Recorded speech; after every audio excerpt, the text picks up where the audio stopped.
I was born in upstate New York, had a good childhood, middle class family. I always say, we had indoor plumbing and television, so things were good there. Don't remember a whole lot of teaching about God or things in the Bible when I was young. There was a time, though, I remember specifically when I had a really kind of traumatic event for me as a child, and this is elementary age, where I just was mad and angry at God because He just wasn't doing what I needed. And I just remember specifically turning up, facing the sky and just shaking my fist at God. And I turned around and I ran. I just turned my back on and I ran for years. And I ran hard. Started experimenting with drugs and alcohol, junior high years. Enjoyed that very much. Being an introvert that I am, the alcohol and drugs just kind of released that, and I could really let go. I was partying pretty regular, weekend party, having a good time, fit with all social groups, the athletes, the drug addicts, I got along with them. Get out of high school, go to work, still living at home, partying pretty good on the weekends, saving my money just to spend on drugs and partying and having a good time. So that goes on for a while. I decided to move out on my own. So now I'm off on my own and I just start pursuing my life of hedonism. It was all about a good time. It was all about having fun. And we had a good time. We had a good time for many years. And I can remember certain times in my life, though I'm running from God and I knew He was there, and I didn't have the right version of God or, Jesus or anything. I had my own conceived version. I took the parts I wanted, rejected the parts I didn't. But I had a few near-death experiences at work. I did kind of dangerous work. And then that brief second when you just knew, you almost died. I knew there was a God there then. And I might have been running from Him, but He was there. And actually, my life was blessed. Even with my disobedience to God, my life was blessed. But it began to take a dark turn. Got my first DWI, which wasn't too bad, because I got driving privileges. I was able to continue to work. I could drive during the day, just couldn't go out on the weekend. Still partying, still spending all my money, on drugs. Come Monday morning, I'm broke. I got enough money to eat some cheese crackers and a Pepsi or something through the week. I'm losing weight, but I'm still getting on. I'm still having fun. I'm still enjoying it. So that's 1 year, first driver's license taken away. At the last day, last night, I said, I deserve a party. I'm gonna go out and celebrate, because tomorrow I can go and get my driver's license again. Well, guess what? Driver's license number 2 got taken away. 4 years this time. Things started getting a little dark and sinister now. It got uglier, more fights. And a lot of my friends at this time, we had fun, we partied for a while. It's time to give this up. They're getting married, they're having families, they're buying homes. Well, I'm not. I'm still carrying on, I'm still with that part. That crowd is getting smaller and smaller. We're still going to the clubs, we're traveling around, going to different parts of the country just to find somewhere else to party.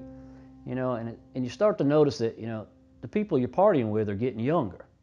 Other than a few of us die hard and drinking pretty heavy, doing drugs pretty hard now. And it's getting really bad. Near the end of that 4 years, I was required to attend some classes, some assessments that the state required you, as part of your DWI process. And one of them was Alcoholics Anonymous.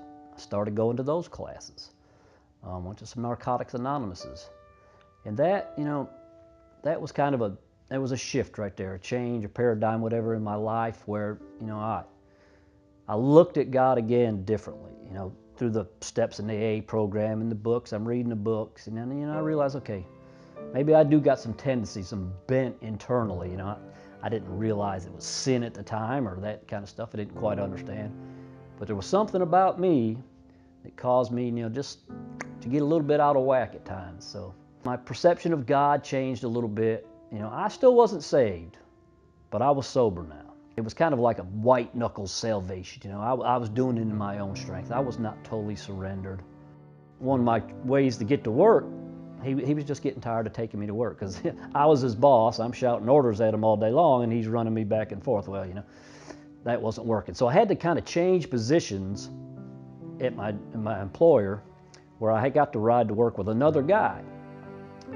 This guy was a Christian, and he took me back and forth to work every day. Not a lot of pressure, just love down me, be kind. He used to be wild too. He had a story of his own, and he had Charles Stanley tapes.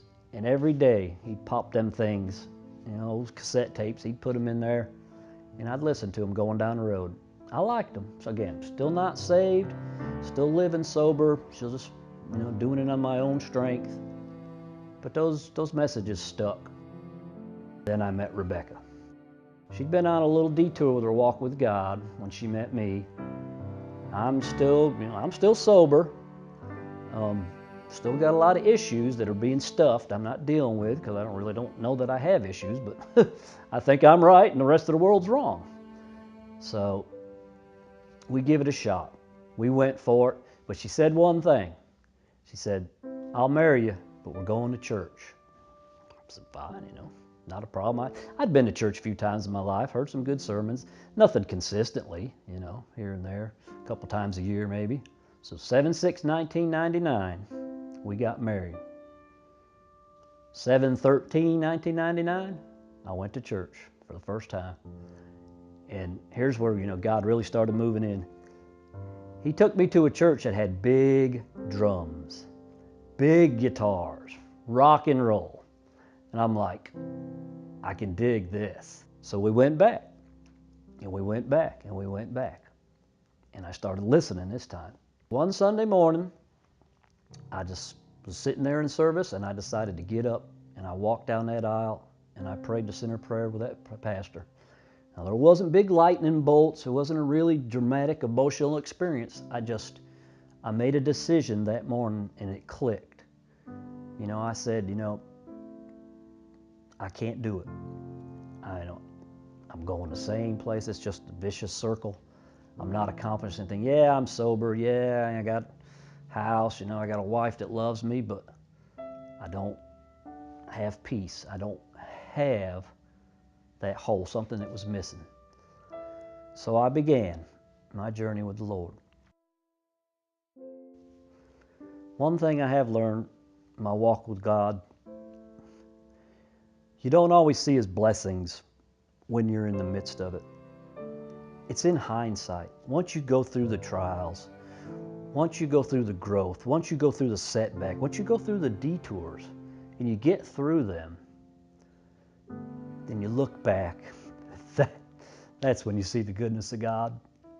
You see His providential hand and how He took care of you, how He took care of that situation.